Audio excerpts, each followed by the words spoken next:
सकाळपासून सुरू असलेल्या मुसळधार पावसामुळे ओझरकडून नाशिककडे जाणाऱ्या मुंबई आग्रा राष्ट्रीय महामार्गावरील वाहतूक गरवारे पॉईंट येथे एक ट्रक अचानक नादुरुस्त झाल्याने परिसरात वाहतूक तब्बल 3 तास ठप्प झाली.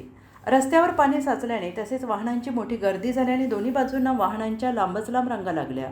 वाहतूक कोंडीमुळे नाशिककडे जाणाऱ्या प्रवाशांना मोठा मनस्ताप सहन करावा लागला. अनेक शालेय बस, रुग्णवाहिका तसेच मालवाहू वाहनांना या कोंडीचा फटका बसला आणि या घटनेची माहिती मिळताच वाहतूक पोलीस आणि संबंधित यंत्रणांनी घटनास्थळी धाव घेत वाहतूक सुरळीत करण्यासाठी प्रयत्न केले.